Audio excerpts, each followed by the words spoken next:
First ever factory outlet Mukunda jewellery, KPHP, Kothapet, Khammam, Somajiguda, Hanamkonda.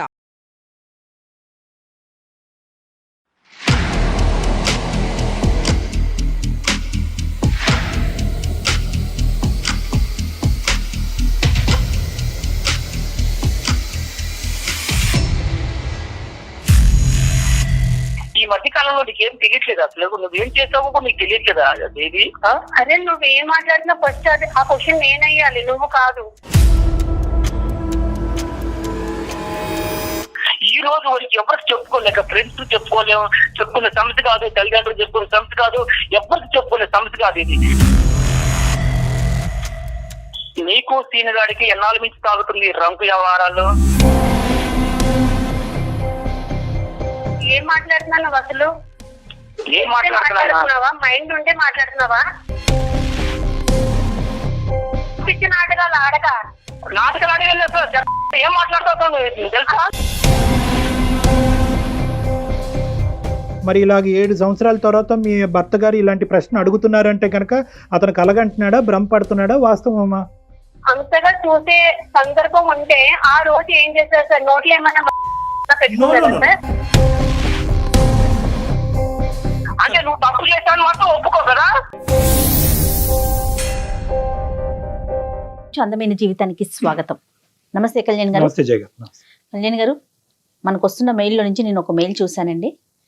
Shekhar అతని పేరు, అమ్మాయి పేరు దేవి, వైఫ్ అండ్ హస్బెండ్. వీళ్ళిద్దరి మధ్య ఇష్యూ. ప్రస్తుత కాలంలో ఇలాంటి ఇష్యూస్ ఉంటున్నాయేమో, బహుశా ఉంటున్నాయని అనుకోవాలేమో. ఒకసారి మాట్లాడండి, మీరు మాట్లాడాల్సిందే ఇది.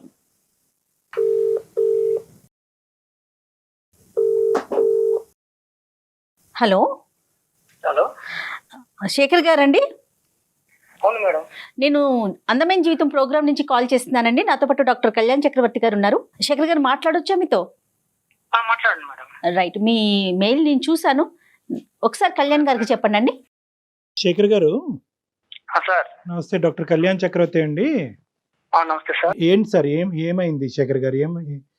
ఏం లేదు సార్, నేను మా ఫ్రెండ్ ఇద్దరు చాలా ఫ్యామిలీ ఫ్రెండ్స్ గా ఉంటాం సార్. రైట్. చాలా క్లోజ్ గా ఉండేవాళ్ళం. మ్యారేజ్ కాకముందు నుంచి ఫ్రెండ్స్ బాగా. అయితే మ్యారేజ్ అయిన తర్వాత కూడా ఫ్రెండ్స్ గా ఉంటున్నాం సార్. చాలా క్లోజ్ ఫ్రెండ్స్ గా ఉండేవాళ్ళు. వాళ్ళ ఇంటికి నేను వెళ్తుంటా, వాళ్ళు మా ఇంటికి వస్తుంటారు. చాలా సరదాగా ఉండేవాళ్ళం సార్. కాకపోతే విషయం ఏంటంటే, నేను చూడరాని ఒక దృశ్యం చూశాను సార్. మీ పెళ్ళి ఎంతకాలం అయిందండి? నాకు పెళ్ళయి కనీసం ఒక 7 years అయింది సార్. పిల్లలు ఎంతమంది అండి? ఒక పాప, ఒక బాబు సార్. మీరు వర్కింగ్, ఆవిడ హౌస్ వైఫా? అవును సార్, ఆమె ఇంట్లోనే ఉంటుంది సార్. హౌస్ వైఫ్ అండి ఆమె. మీ ఫ్రెండ్ వర్కింగ్ అండి? అతను కూడా జాబ్ చేస్తూ ఉంటుంటాడు సార్, జాబ్. అయితే నేను అతను మా ఇంటికి వస్తుంటాడు, నేను వాళ్ళ ఇంటికి వెళ్తుంటాను. చాలా ఫ్యామిలీ ఫ్రెండ్స్ క్లోజ్ గా ఉంటాను సార్. కాకపోతే ఈ మధ్య కాలంలో ఏంటంటే, ఒక రోజు నేను అనుకోకుండా బయటికి వెళ్దామని అనుకున్నాను సార్. ఒక చిన్న కారణం వల్ల ఆ రోజు నాకు ఒంట్లో బాగలేక ఇంటికి వచ్చాను సార్. ఇంటికి ఆఫ్టర్నూన్ ఇంటికి వచ్చేకల్లా కనీసం వాళ్ళు, అంటే నాకేమనిపించిందంటే, ఇంటికి ఇలా హెల్త్ బాగా సరిగా ఇష్యూగా ఉంది కదా, ఈ రోజు నేను ఇంక వెళ్ళలేను, డ్యూటీకి వెళ్ళలేను, ఇంటికి వెళ్దామని వచ్చేకల్లా వాళ్ళిద్దరూ ఒక గదిలో, అది ఒక రకమైన అసభ్యమైన మాటలు ఏంటంటే, నాకు ఎవరో అనిపించింది సార్. దగ్గరికి డోర్ తీసుకొని చూసేకల్లా మా ఫ్రెండ్, మా ఆవిడ ఇద్దరు ఉన్నారు సార్. వెనక నుంచి వచ్చి చూసి ఆ కళ్ళారా దృశ్యాన్ని చూశాను సార్. నేను గుండె పగిలినట్టు అనిపించింది సార్ నాకు ఆ రోజు. ఎంతో ఆ రోజు నుంచి ఈ రోజు వరకు కూడా నేను చాలా బాధతో ఉన్నాను సార్. నిజంగా నైట్ నిద్ర పట్టక చాలా ఘోరంగా, అసలు ఆ పెయిన్ తలుచుకుంటేనే అది ఒక రకమైన బాధ వస్తుంది సార్. అది అసలు ఈ సబ్జెక్ట్ మీద ప్రశ్నలు అడగటం కూడా ఇదిగా అనిపిస్తుంది శేఖర్ గారు, సారీ. కానీ ఒక పరిష్కారం గురించి మమ్మల్ని అడిగారు కాబట్టి చెప్పటం అనేది మా బాధ్యత, కాబట్టి అడగవలసిన అవసరం ఉంది. ఈ 7 yearsలో మీరు చెప్పినటువంటి సంఘటనలు కాకపోయినా కూడా అటువంటి పరిస్థితులకి తగ్గట్టుగా మీ భార్య గారు ఎప్పుడన్నా వ్యవహరించారా? అటువంటి అనుమానం మీకు ఎప్పుడన్నా కలిగిందా? అసలు ఇంతవరకు ఇప్పుడు కూడా రాలేదు సార్ ఆ అనుమానం. ఇంతవరకు అసలు ఇప్పుడు కూడా మాకు అసలు తగలలేదు సార్. కాకపోతే నేను ఏంటంటే, ఆ రోజు ఎందుకు నేను అంటే నా హెల్త్ ప్రాబ్లం వల్ల బయటికి వెళ్దామని అనుకోని కూడా డ్యూటీకి వెళ్దామని ఆ రోజు హెల్త్ పరంగా వెళ్ళాక ఎన్నికొచ్చాను సార్. ఆ రోజు ఈ దృశ్యం బయటపడింది సార్. ఇది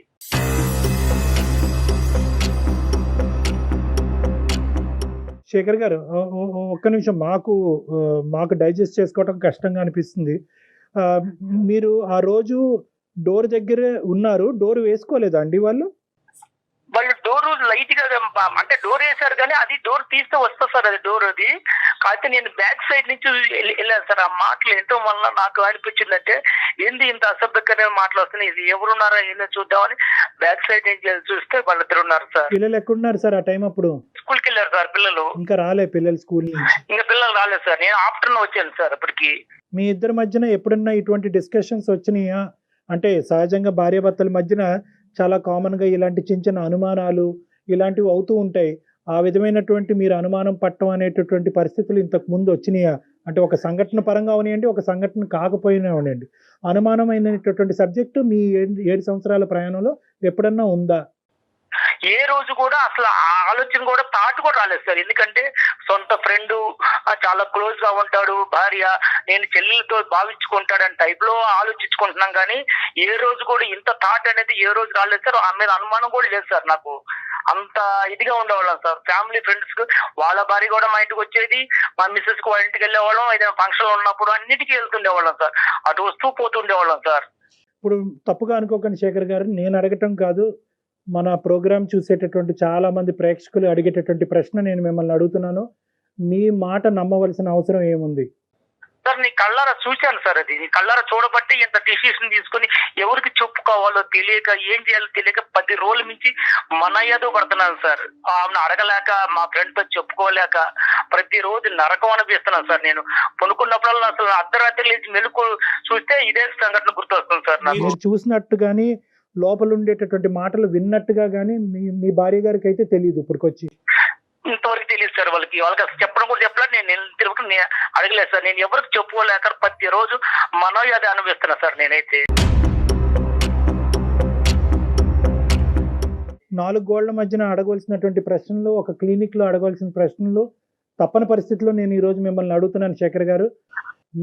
మీ భార్య మీ ఇద్దరి మధ్యన ఈ జీవితం ఎలా ఉంది? అంటే మీ ఇద్దరి మధ్యన ప్రేమ ఆప్యాయతలు కానీ లేదంటే వేరే అంశాలు ఎలా ఉన్నాయి? సార్ అన్యోన్యంగా ఉండేవాళ్ళం సార్. ఇద్దరు కూడా చాలా అన్యోన్యంగా. ఎట్లంటే ఆమె ప్రతిరోజు నాకు అన్ని రకాలుగా సహకరిస్తుంది. నేను కూడా ఆమె అడిగిన దానికి ప్రతి ఒక్క దానికి నేను కూడా సహకరిస్తాను. అన్ని విషయాల్లో, పిల్లల విషయంలో కానీ ఆమె విషయంలో కానీ ఏ రోజు కూడా ఏ చిన్న తేడా కూడా ఉండదు సార్. మీ ఫ్రెండ్ యొక్క క్యారెక్టర్ ఏంటి సార్? సారీ మళ్ళీ అడుగుతున్నాను. ఇదే సార్ నేను ఫస్ట్ టైం చూస్తాను సార్. ఏ రోజు కూడా మా ఫ్రెండ్ కూడా నా దగ్గర ఏ రోజు కూడా చాలా క్లోజ్ గా ఉండి, చాలా ఫ్రెండ్షిప్ గా ఉండి, అంత ఇదిగా ఉన్న మనిషి ఎందుకు ఆ విధంగా చేశాడనేది కొంచెం నాకు ఇంకా డౌట్ అనిపిస్తుంది సార్. ఆ డౌట్ వల్ల వాళ్ళని ఇద్దరు కూడా నిలదీయలేకపోయారు. మీ ఫ్రెండ్ కూడా సిన్సియర్ గానే ఉంటాడు. ఇలాంటి అమ్మాయిలు వ్యవహారాలు ఇలాంటివి సరదాగా ఫ్రెండ్స్ మధ్యన మాట్లాడుకుంటూ ఉంటారు. అలాంటి టాపిక్స్ కూడా ఎప్పుడూ లేవు. అతను వాళ్ళ భార్యతో కూడా బానే ఉన్నాడు. అక్కడ కూడా గొడవలు ఏం లేవు. ఏం లేదు సార్, ఏ రోజు కూడా రాలేదు సార్. ఆయనకి ఎంతమంది పిల్లలు? అతనికి ఎంతమంది పిల్లలండి? అతనికి ఒక పాప అండి. మీ ఫ్రెండ్ మీతో ఎలా ఉన్నాడు ఈ 10 రోజులు బట్టి? మీ భార్య మీతో ఎలా ఉంది? ఈ జరిగిన సంఘటన తర్వాత వాళ్ళు నాకన్నా ఎక్కువగా నటిస్తున్నారు సార్. అసలు వాళ్ళకి ఏందో తప్పు చేయలేనట్టుగా నా ముందు వాళ్ళు చేస్తుంటే నాకే ఒక్కోసారి అసహ్యం వేస్తుంది సార్. ఎందుకంటే అంత ఘోరంగా వాళ్ళు నటనలో అంత జీవిస్తున్నారు సార్. ఏమి తెలియనట్టుగా, ఏది అసలు జరగనట్టుగా. కానీ నా మనసుకు తెలుస్తుంది అది ఏంది ఇంత అప్పటికన్నా వీళ్ళు ఇంకా ఎక్కువగా నటిస్తున్నారు, కారణం ఏంటి, నన్ను అసలు ఏ రకంగా చూస్తున్నారో తెలియట్లేదు సార్. అది ఆ విషయం. శేఖర్, ఒక్క విషయం, ఈ కాన్వర్జేషన్, ఈ ఫోన్ కాల్ ఇలా కంటిన్యూ చేద్దామా లేదంటే పర్సనల్ గా క్లినిక్ లో కలుస్తారా? మీకేం అభ్యంతరం లేదా ఇలా మాట్లాడటం? మాట్లాడే అభ్యంతరం లేదు, కానీ ఈ సమస్యకు సొల్యూషన్ దొరకాలి సార్. నాకు అదేనండి మనసులో బాధ ఎక్కువ. ఏం కావాలి మా దగ్గర నుంచి? ఏం ఎక్స్పెక్ట్ చేస్తున్నారు? నేను ఆమె డైరెక్టర్ గా అడగలేకపోతున్నాను సార్. మీరు కొంచెం మీ ద్వారా అడిగితే ఇలాంటి విషయాన్ని మనం మాట్లాడే విషయం కాదు కదండి. శేఖర్, ఇక్కడ కొద్దిగా సెన్సిటివిటీస్ అనేటటువంటి అంశాలు ఉంటాయి, స్త్రీ గౌరవం అనేటటువంటి అంశం ఉంటుంది. సో ఇక్కడ ఆధారం లేకుండా మాట్లాడటం, ఒక పబ్లిక్ ప్లాట్ఫామ్ మీద ఇంత సెన్సిటివ్ ఇష్యూ మాట్లాడటం అనేది కరెక్ట్ కాదు. అందు గురించి మీకు ఆప్షన్ కూడా ఇచ్చాను, మీరు క్లినిక్ లోకి వచ్చి ప్రైవేట్ గా మాట్లాడతారని అడిగాను.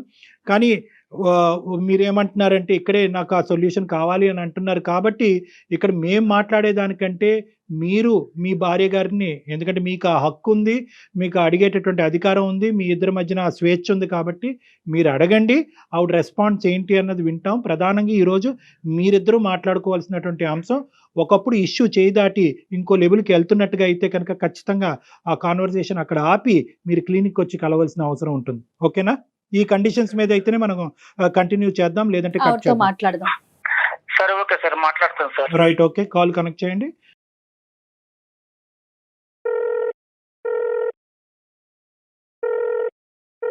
హలో హలో దేవి, చెప్పు. ఏం చేస్తున్నావు? ఏం లేదు, మామూలుగా అలా కూర్చున్నాను. పిల్లలు స్కూల్కి వెళ్ళారా? వెళ్ళారు. ఏం చేసింది ఈరోజు వంట? ఏముంది, వంకాయ కర్రీ వండాను, సగం పెట్టాను. ఇప్పుడు నీతో నేను ఒకటి మాట్లాడాలనుకుంటున్నాను. మరి నువ్వు ఫ్రీగానే ఉన్నావా ఇప్పుడు, లేదా వంట కార్యక్రమంలో ఉన్నావా? లేదు, వంట అయిపోయింది. చెప్పు. ఏం లేదు, నాకు కొంచెం మనసు బాధ అనిపిస్తుంది ఒక విషయంలో. దేనికోసం? దేనికోసం అంటే అది ఎలా చెప్పాలో నాకే తెలియట్లేదు. అది చెప్పడానికి కూడా నాకు అసలు మైండ్ సహకరించట్లేదు. నువ్వు చెప్తేనే కదా నాకు తెలిసేది, నాకెలా తెలుస్తుంది? నీకెలా తెలుస్తుంది అంటే అసలు ఈ మధ్య నీ దృష్టిలో ఏమి జరగలేనట్టుగానే నాకు చెప్తున్నారు. ఎందుకని నువ్వు మీరు దేని గురించి మాట్లాడతారో నాకు అసలు అర్థం కావట్లేదు. దేని గురించి మాట్లాడింది నాకు అర్థం కావట్లా. నువ్వు మాట్లాడేది కొంచెం అర్థం చేసుకోవడానికి ట్రై చెయ్యి. నాకంటూ ఇప్పుడు నీకంటూ ఏం తెలియదు అసలు. నువ్వు చెప్తేనే కదా నాకు తెలిసేది, నాకెలా తెలుస్తుంది? నీకెలా తెలుసుదా? అసలు కొంచెం మైండ్ తో మాట్లాడుతున్నావు, మైండ్ లేకుండా మాట్లాడుతున్నావు నువ్వు. అదే నువ్వేం మాట్లాడినా ఫస్ట్ అది ఆ క్వశ్చన్ నేనయ్యాలి, నువ్వు కాదు. నేను చెప్పాలా? నా నోటితో చెప్పించాలనుకుంటున్నారా మీరు? నీకు తెలీదా ఏం జరిగింది కూడా తెలీదా? అంటే నీ స్వార్థంగా నువ్వు చూసుకుంటున్నావు, కానీ మనిషికి ఎందుకు ఇంత 10,000 నుంచి మనిషి ఎందుకు బాధపడుతున్నాడు, ఎందుకు వస్తున్నాడు, సరిగా ఉండలేదు, మాట్లాడలేదు, పిల్లలతో మాట్లాడలేదు, కనీసం ఏమైనా కొంచెమైనా ఒక రవ్వంతనే ఆలోచిస్తున్నావా? మీరు వెళ్ళొచ్చిన దానికి మీరే సరిగ్గా ఉండట్లేదు, సరిగ్గా తినట్లేదు, సరిగ్గా ఉండట్లేదు. ఏమైందని జరిగినా మీరు ఏమీ మాట్లాడలేదు. ఇప్పుడు మీరు ఏదేదో మాట్లాడేస్తే నాకు ఎలా తెలుస్తుంది? మీ ఈ మధ్య కాలంలో నీకేం తెలియట్లేదు అసలు. నువ్వేం చేసావో కూడా నీకు తెలియట్లేదా దేవి? నీకేం తక్కువ చేశాను నేను? కనీసం ఏ విషయంలో తక్కువ చేశాను చెప్పు. బట్టల విషయంలో తక్కువ చేశానా, తిండి విషయంలో తక్కువ చేశానా, లేకపోతే మనం ఏదైనా సరదాగా టూర్ వెళ్ళాలన్నప్పుడు ఏ రోజైనా నువ్వు అడిగితే తీసుకెళ్లకుండా, లేకపోతే ఎక్కడ సినిమాల విషయంలో తక్కువ చేశాను, ఏ విషయంలో తక్కువ చేశాను నన్ను ఇదిగా చేసావు నువ్వు అసలు? మీకు మీరు అలా మాట్లాడుకుంటూ వెళ్ళిపోతున్నారు. నేను ఏం తక్కువ చేశాను? ఏ రోజైనా మిమ్మల్ని క్వశ్చన్ మార్క్ వేసానా? ఏ రోజు కూడా మీరు చూడలేదని నేను అన్నానా? మరి నువ్వు చేసిన ఒక్క ప్రాబ్లం వల్ల నేను ఎంత నరకం అనిపిస్తున్నాను తెలుసా? నేను ఈ రోజు వరకు ఎవరికి చెప్పుకోలేక, ఫ్రెండ్స్ చెప్పుకోలేము, చెప్పుకునే సమస్య కాదు, తల్లిదండ్రులు చెప్పుకునే సమస్య కాదు, ఎవరికి చెప్పుకునే సమస్య కాదు. ఇది కళ్ళారా చూసినా అన్నంతగా నాకు చెప్తాను తప్ప అది నిజమో కాదు అని కూడా నాకే భ్రమ కలుగుతుంది.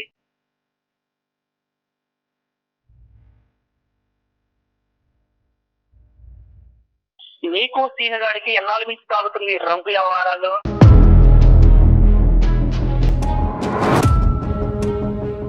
ఏం మాట్లాడుతున్నావు అసలు? ఏం మాట్లాడుతున్నావా? మైండ్ ఉంటే మాట్లాడుతున్నావా? అంటే నీకు తెలియదా సీనగాడికి నీకు ఎన్నాళ్ళ నుంచి సాగుతుందో తెలీదా? అర్థం అవుతుందా? ఏదేదో మనసులో ఏదో పెట్టుకొని ఏదో మాట్లాడుతున్నారు. అందమైన జీవితంలో కళ్యాణ్ చక్రవర్తి గారు సైకాలజిస్ట్ గారు ఉన్నారు. కావాలంటే నువ్వు ఎంతకాలం నుంచి తాగుతుందో ఈ రంకు ఆయనే తేలుస్తారు. అది ఆల్రెడీ మాట్లాడుతున్నావు. శేఖర్, మీరు కాదు నాన్న, ఇప్పుడు ఓకే నువ్వు మాకు ఫోన్ చేసావు, ఓకేనా, నీకు ఒక ఇబ్బంది ఉందని ఫోన్ చేసావు, డాక్టర్ గారు ఉన్నారు, డాక్టర్ గారు వింటున్నారు, డాక్టర్ గారు తేలుస్తారు అని చెప్పి ఆ అమ్మాయి థ్రెట్ చేయవలసినటువంటి అవసరం లేదు. ఆ అమ్మాయితో మాట్లాడేటప్పుడు మమ్మల్ని పావుగా వాడుకోవద్దు, ఇది చాలా సున్నితమైనటువంటి అంశము, చాలా జాగ్రత్తగా డీల్ చేయవలసినటువంటి అంశము. ఇక్కడ డాక్టర్ గారు ఉన్నారు, అతను వింటున్నాను కాబట్టి నీ యొక్క కథ అంతా నేను బజారు కీడుస్తాను అనేటటువంటిది కాదు. ఇది భార్యాభర్తలకు సంబంధించినటువంటి ఒక సున్నితమైనటువంటి అంశం. మీరు సున్నితంగా ఆ అమ్మాయిని అడగండి. మీరు ఇంతకాలం ఎలాగైతే ప్రేమతో ఆ అమ్మాయిని చూసుకున్నారో అదే ప్రేమతో ఈ అంశాన్ని అడగండి. తన నుంచి నిజాన్ని రాబట్టుకునేటటువంటి ప్రయత్నం చేయండి. అమ్మ ఎవరు దేవి అమ్మ, సారీ అమ్మ, ఇది ఏంటంటే అతను కాల్ కనెక్ట్ చేసినప్పుడే మేము ఉన్నాము అనేటటువంటి అంశం ఒక భర్తగా నీకు చెప్పవలసినటువంటి అవసరం ఉంది. కానీ అతను అది చెప్పలేదు. బహుశా అతను కూడా చాలా సందిగ్ధ పరిస్థితిలో చాలా భావోద్రేకంతో ఉన్నాడు కాబట్టి అది చెప్పలేదు. కానీ ఈరోజు మా పాత్ర అనేటటువంటిది కేవలం అతను ఈ అంశం చెప్పి మాకు ఫోన్ చేశాడమ్మా, డాక్టర్ గారు నేను ఇలాంటి చూడకూడనటువంటి ఒక భయానకమైనటువంటి ఇష్యూ నేను చూశాను నా భార్యకి వేరే వ్యక్తికి మధ్యన. అయితే అది నేను డైరెక్ట్గా ఈ 7 సంవత్సరాలు బట్టి మా ఇద్దరి మధ్యన అటువంటిది ఏది లేకపోవటం వల్ల డైరెక్ట్గా నేను అడగలేకపోతున్నాను, మీరు అడుగుతారా అండి అని అడిగాడు. చాలేవయ్యా, మేము అడగటం కాదు, మేము ఫోన్లోనే అసలు ఇలాంటివి డిస్కస్ చెయ్యం, కావాలంటే హాస్పిటల్కి వస్తావా 4 గోళ్ల మధ్యన మాట్లాడదాం అంటే లేదు సార్, అది ఇక్కడే తేలాలి. సో ఈ అంశం గురించి ఒక నిమిషం దేవి, ఒక్క నిమిషం నాన్న, నీ పర్మిషన్ తీసుకోవాలి, నీ కన్సెంట్ తీసుకుని మేము కంటిన్యూ చేయాలి. ఈ ఇష్యూ అతని మనసులో ఒక భావోద్రేకం ఉంది, ఒక వేదన ఉంది, ఇది ఈ రోజు ఇక్కడే తేల్చుకోవాలని అనుకుంటున్నాడు. ఈ ప్లాట్ఫామ్ మీద, అందమైన జీవితం అనేటటువంటి ఈ ప్లాట్ఫామ్ మీద నేను డాక్టర్ కళ్యాణ్ చక్రవర్తి, మన సీనియర్ యాంకర్ జయ గారు, మేమిద్దరం ఈ కేసు డీల్ చేయటం అనేది నీకు ఇష్టమేనా, లేదా క్లినిక్ వచ్చి 4 గోళ్ల మధ్యన మాట్లాడాలని అనుకుంటున్నావా? ఫస్ట్ ఆయన ఏం చెప్తున్నారు అన్నది నాకు క్లారిటీ లేదు సార్. ఆయన నా మీద బురద చెల్లుకునే ప్రయత్నం చేస్తున్నాను సార్. అదే నాన్న, నీకు ఓకే అంటే కనుక ఫర్దర్గా వెళ్దాం. సో బేసికలీ ఏంటంటే ఒక 10 రోజుల క్రితం నీ భర్త గారు నిన్ను వేరే వ్యక్తితో చూశాడంట. సో అది అతను చాలా మనస్తాపం చెందాడు. ఏం చూశాడు, ఎలా చూశాడు, ఇవన్నీ వద్దమ్మా, ఇవన్నీ మనం మాట్లాడుకోవద్దు. కానీ అతను చూశాడంట. సో దాని గురించి నీ అభిప్రాయం? సరే, చూసేటప్పుడు అప్పుడే అడగాలి కదా సార్. ఆయన మనసులో ఏదో పెట్టుకొని నా మీద బురద చెల్లే ప్రయత్నం చేస్తున్నాను సార్. మనసులో ఏదో పెట్టుకున్నాడు. ఏం జరిగింది తెలియదు, ఏం చేస్తావు తెలియదా నీకు? ఏం జరిగింది? ఆ రోజు నేను పట్టుకుంటే నీ పొరుగు పోయి తెలుసా? ఆ రోజు నేను పట్టుకుంటే నీ పొరుగు పోయి తెలుసా?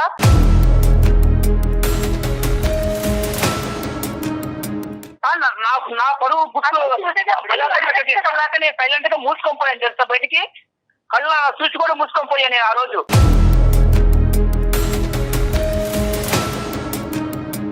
అసలు నీకు పిచ్చి నాటకాలు ఆడక నాటకాలు ఆడేది చెప్ప ఏం మాట్లాడుతావు తెలుసా? నువ్వు ఏం మాట్లాడుతున్నావు? నా మీద బురద చెల్లే ప్రయత్నం చేస్తుంటూ నువ్వు ఏదేదో మాట్లాడుకుంటే కొన్ని ఇస్తారాజం అయిపోయింది అంతాను. అక్కడ నైతం అయిపోయిందా? ఆ రోజు నిన్ను కానీ నేను నిద్రంగా రెడ్ జాండ్ పట్టుకోని కానీ నేను నిలదీస్తే నీ జీవితం ఏమైపోతుంది తెలుసా? ఒక పక్క వాళ్ళ తీర వాడు పొరుగు పోయేది, ఒక పక్క నీకు మాత్రం అప్పుడు ఎంత ఘోరంగా ఉంటుంది తెలుసా జీవితం అంటే.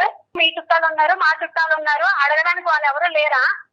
ఎవరు గుట్టి ఈ రోజు తీసుకొని వచ్చి ఆయన నువ్వేంటి, అసలు నువ్వేం చెప్తున్నావు ఏంటో తెలీదు, నా మీదలన్నీ నిందలేసి అసలు నువ్వేం చేయాలనుకున్నావు, ఏం చేస్తున్నావు అంటే నువ్వు తప్పు చేశాను మాత్రం ఒప్పుకో కదా. అసలు నేనేం తప్పు చేశాను నీకు తెలియదు అన్నమాట.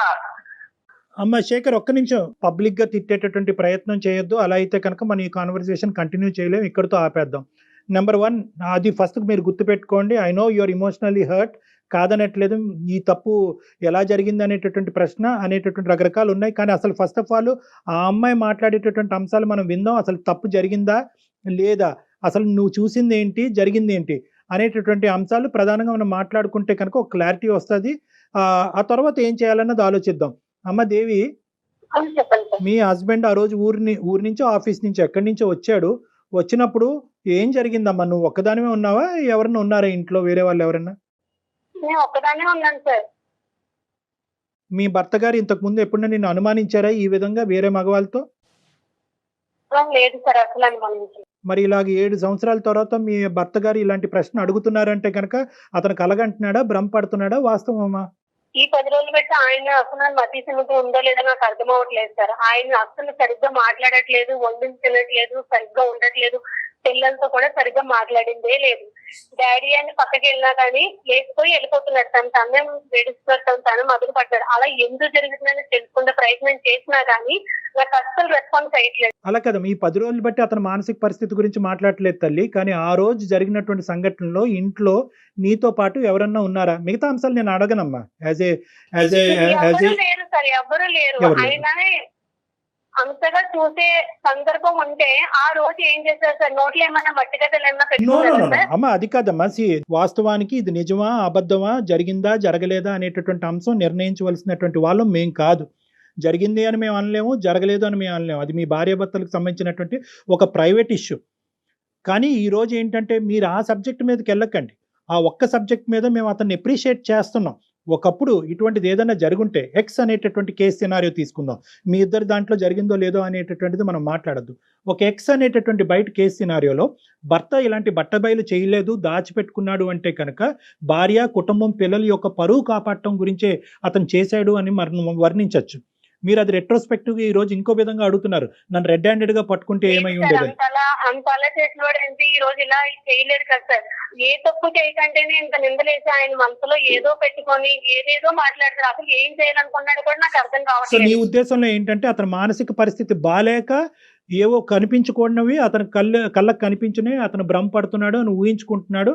వాస్తవానికి అక్కడ ఏమీ జరగలేదు అనేది నీ వాదన దేవి. అంతే సార్, అదే అదే అదే కరెక్ట్ అంతే, సార్. అదే అంతే, full stop. మాట్లాడుతున్నాడు ఆయన. మేము దాన్ని ఒక నిమిషం దేవి, మాట్లాడుతున్నాడు. నీ వర్జన ఏం కాదు సార్, నేను కళ్ళారా చూశాను సార్. అది నేను కళ్ళారా చూశాను. ఆ రోజు కళ్ళారా చూసిన తర్వాతనే నా మనసు చెడిపోయింది సార్. అది నేను కళ్ళారా చూశాను. అది కనీసం ఈమె కానీ వారు కానీ ఏంది ఇలాగున్నావు అని కూడా ఒక్క క్వశ్చన్ కూడా నన్ను అడగలేదు సార్. వాళ్ళ ఆనందాలు, సంతోషాలు వేరు వేరుగా ఉన్నాయి. నువ్వు 10 రోజులు సరిగ్గా ఉండక, సరిగ్గా తినక, మానసిక భావం సరిగ్గా బాగోక అప్పటికి నేను అడుగుతున్నాను. నీకు ఏ తప్పు కనిపించినా నాకు అర్థం కావట్లేదు. నాకు మానస్థితి బాగానే ఉన్నది. నేను మానస్థితి బాగున్నబట్టే ప్రతిరోజు డ్యూటీకి వెళ్ళగలుగుతున్నా.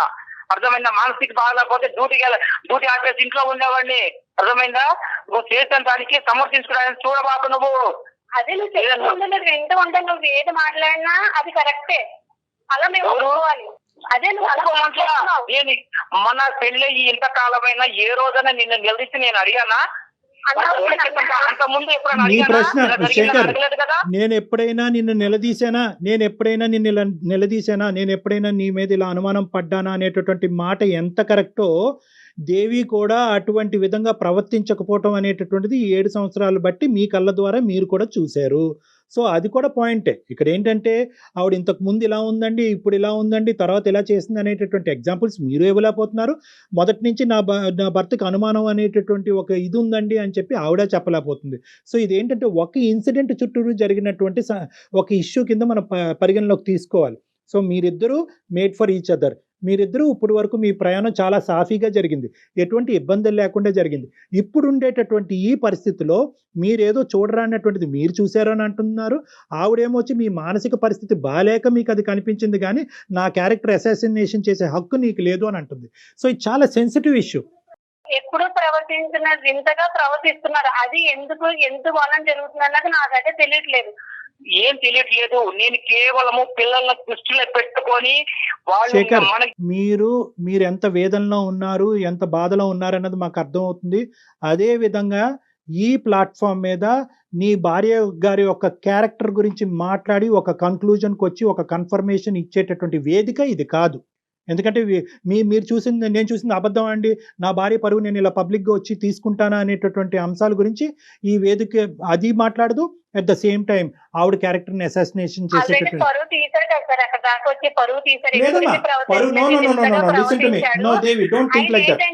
వేరే ట్రాక్ లోకి ఎక్కడికో వెళ్ళాలన్న ప్రయత్నంలో నా మీద బురద చెల్లే ప్రయత్నం చేస్తాడని ఈజీగా నాకైతే అర్థం. ఇదేం కొత్త ఇదమ్మా? ఏంటి అతను ఏ ట్రాక్ లో వెళ్తాడు? ఇంకో ట్రాక్ అంటే ఇంకోటి ఆయనకి ఏదో ఉందండి మనసులో, ఏదో కాదు. నేను వేరే వాళ్ళతో మాట్లాడుతున్నాడు తను.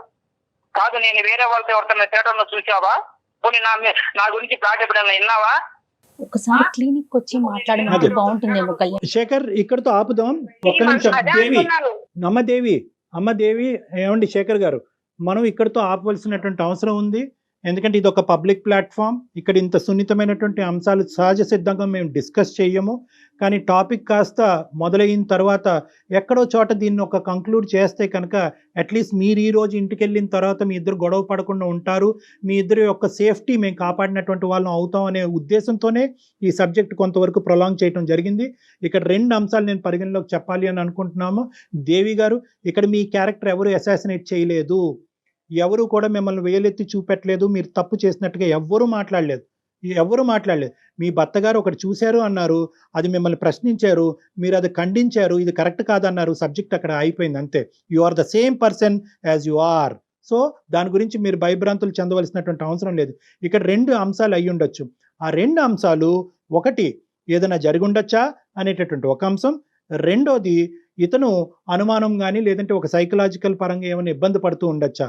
ఈ 2 అంశాలు మనం వెరీ క్లోజ్డ్ ప్లేస్లో, అంటే ఒక 4 వాల్స్ మధ్యన మాట్లాడుకోవాల్సినటువంటి ఒక సున్నితమైనటువంటి అంశంగా నేను పరిగణిస్తున్నాను. కాబట్టి ఇది ఇంకా ఫర్దర్ గా ఎక్స్టెండ్. ఓకేనమ్మా, అనుమానమే కానివ్వండి, ఈ అనుమానమేనమ్మా.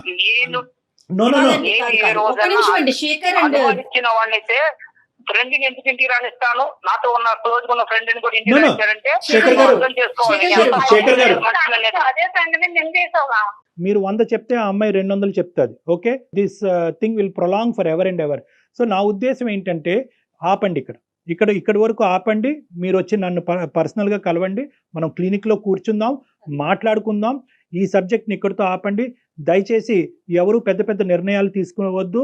ఎవరి సేఫ్టీ, మీరు పిల్లల గురించి ఉన్నారు, దీని గురించి నిందించుకోవద్దు. మళ్ళీ నా దగ్గరకు వచ్చేంత వరకు ప్రశ్నించుకోవద్దు, నిందించుకోవద్దు, అలజడి చెందొద్దు, గొడవ పడద్దు. ఎందుకంటే పిల్లలు ఉన్నారు, చిన్న పిల్లలు ఉన్నారు, వాళ్ళు ఇబ్బంది పడతారు. ఇది ఏదన్నా ఉంటే కనుక, ఈ సబ్జెక్ట్ ఏదైనా డిస్కషన్ ఉంటే కనుక అది నా రూమ్ లో మనం మాట్లాడుకుందాం. డాక్టర్ గారిని కలిసే ప్రయత్నం అయితే చేయండి. 7 years పాటు మీరిద్దరు చాలా హ్యాపీగా ఉన్నారు. ఏదో ఒక ఇష్యూ వల్ల, అది నిజం అవ్వచ్చు, అబద్ధం అవ్వచ్చు, భ్రమ అవ్వచ్చు, కల అవ్వచ్చు, ఏదన్నా అవ్వచ్చు, కానీ ఒక్క ఇష్యూ వల్ల దయచేసి జీవితాలను పాడు చేసుకోవద్దు. ఈ సమస్యకు కూడా, ఇలాంటి సమస్యకు కూడా పరిష్కారం ఉంటాయి. నమ్మకంతో ముందుకెళ్ళటం ఒకటే దారి, అదే నమ్మకంతో నా దగ్గరికి రావటం అనేటటువంటిది ఒకటే దారి. సో కాబట్టి మీకు మా నెంబర్ షేర్ చేస్తాం. ఈ కాల్ అయిపోయిన తర్వాత మీరు ఆ నెంబర్కి ఫోన్ చేసి నా అపాయింట్మెంట్ తీసుకుని ఒకసారి డైరెక్ట్గా వచ్చి కలిసి మీ యొక్క ఆలోచనలు మార్చుకునే ప్రయత్నం చేయండి. రైట్ శేఖర్ గారు, ఓకే సార్. ఓకే అండి, రైట్ అండి. కీప్ సేఫ్ అమ్మా, కీప్ సేఫ్. సరైన సమాధానం చెప్పారు కళ్యాణ్ జీ. ఎందుకంటే మనం ఈ వేదిక మీద ఇలాంటి సున్నితమైన అంశాలు మనం మాట్లాడుకోలేము. అంత సున్నితమైన ఇష్యూ చెప్పగానే ఈ రోజు ఆఫీస్ నుంచి ఇంటికి వెళ్ళి ఎటువంటి అనర్థమైనా జరగచ్చు. ఈ రోజు ఈ ప్లాట్ఫామ్ మీద ఈ కేసు టేకప్ చేయడానికి ఒకే ఒక ఉద్దేశం ఏంటంటే, అతను చాలా యాజిటేటెడ్ గా ఉన్నాడు. ఇన్ని రోజులు 10 రోజులు బట్టి మెయిల్ లో కూడా నాకు చనిపోవాలనుంది, అక్కడ దాకా వెళ్ళాను, నాకు పిల్లలు గుర్తొచ్చారు, చనిపోవటమా, ఇంకొన్ని సందర్భాల్లో చంపేయటమా.